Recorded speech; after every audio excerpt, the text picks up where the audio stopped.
Hello दोस्तों, राधे राधे। मैं माला प्रजापति हमारे यूट्यूब चैनल में सभी दर्शकों का स्वागत करती हूं, अभिनंदन करती हूं।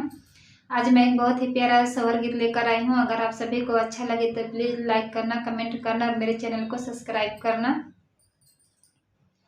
12 बज के 12 मिनट पे 12 बज के 12 मिनट पे गोदिया में ललने माँ हो गई न हो गोदिया में ललने माँ हो गई न।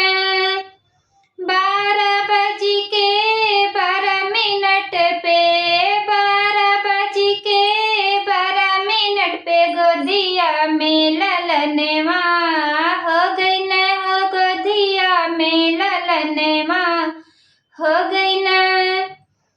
सोचे पिया जिसे चुनरी के कहबे सोचे पिया जिसे चुनरी के कहबे करे वटवा सबेरे वा हो गई न हो करे वटवा सबेरे वा हो गई न। 12 बज के 12 मिनट पे 12 बज के 12 मिनट पे गोदिया में ललने माँ हो गई न हो गोदिया में ललने माँ हो गई न। सोचे पिया जिसे हरवा के कहबे सोचे पिया जिसे हरवा के कहबे करे वटवा सबेरे वा हो गई न हो करे वटवा सबेरे वा हो गई न।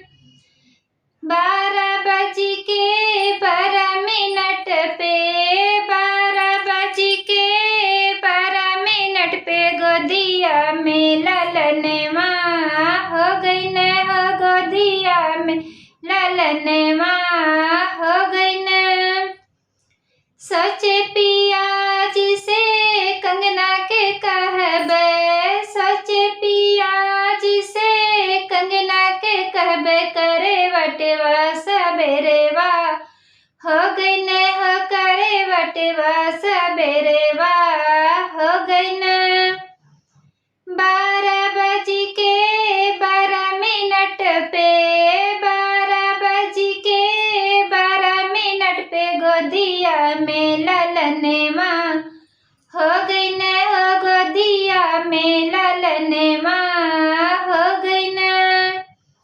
12 बज के 12 मिनट पे 12 बज के 12 मिनट पे गोदिया में ललने माँ हो गई न हो गोदिया में ललने माँ हो गई।